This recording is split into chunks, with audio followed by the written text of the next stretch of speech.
ನೆಹರು ಯುವ ಕೇಂದ್ರ Udupi beach friends Hejamadi ಇವರ ಸಂಯುಕ್ತ ಆಶ್ರಯದಲ್ಲಿ ತಾಲೂಕು ಮಟ್ಟದ ಗ್ರಾಮೀಣ ಕ್ರೀಡಾಕೂಟವು ಬೀಚ್ ಫ್ರೆಂಡ್ಸ್ ವಠಾರದಲ್ಲಿ ನಡೆಯಿತು. ಗಣರಾಜ್ಯೋತ್ಸವದ ಅಂಗವಾಗಿ ಧ್ವಜಾರೋಹಣ ಮಾಡಿ ಅತಿಥಿಗಳು ಕಾರ್ಯಕ್ರಮಕ್ಕೆ ಚಾಲನೆಯನ್ನ ನೀಡಿದರು. ಉದ್ಘಾಟನಾ ಕಾರ್ಯಕ್ರಮದಲ್ಲಿ ಅತಿಥಿಗಳಾದ ಉದ್ಯಮಿ ಅರುಣ್ ಕುಮಾರ್ ಶಿಯಾನ್ ದೀಪ ಬೆಳಗಿಸಿ ಉದ್ಘಾಟಿಸಿದರು. ಅಧ್ಯಕ್ಷತೆಯನ್ನ ಗ್ರಾಮ ಪಂಚಾಯತ್ನ ಅಧ್ಯಕ್ಷರಾದ ಪ್ರಾಣೇಶ್ ಹೆಜಮಾಡಿ ಅವರು ವಹಿಸಿದ್ರು. ನೆಹರು ಯುವ ಕೇಂದ್ರ ಉಡುಪಿ ಇದರ ಲೆಕ್ಕ ಪರಿಶೋಧಕರಾದ ವಿಷ್ಣುಮೂರ್ತಿ, ಶಶಿಕಾಂತ್ ಪಡುಬಿದ್ರಿ, ಅಮಿತ್ ಕುಮಾರ್, ಮಹೇಶ್ ಕೋಟ್ಯಾನ್ ವೇದಿಕೆಯಲ್ಲಿ ಈ ವೇಳೆ ಉಪಸ್ಥಿತರಿದ್ದರು. ಎಫ್ಎಂಐ ಇಂಟೀರಿಯಲ್ ಮಾಲಕರಾದ ಜಗದೀಶ್ ಕಾಂಚನ್ ಅವರು ಕ್ರೀಡೆಯಲ್ಲಿ ಭಾಗವಹಿಸಿದ ಸ್ಪರ್ಧಾಳುಗಳಿಗೆ ಟಿ ಶರ್ಟ್ಗಳನ್ನು ಕೊಡುಗೆಯಾಗಿ ನೀಡಿದ್ರು. ನಂತರ ಕ್ರೀಡಾಕೂಟವು ನಡೆಯಿತು.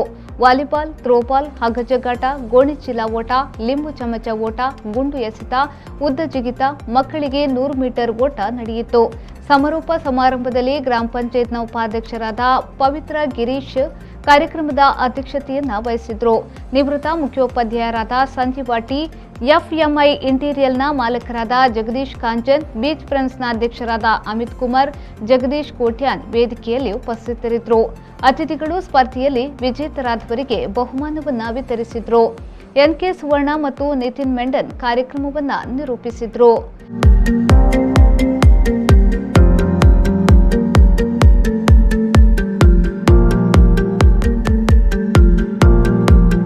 ಬ್ಯೂರೋ ರಿಪೋರ್ಟ್, ವಿ4 ನ್ಯೂಸ್, ಪಡುಬಿದ್ರೆ.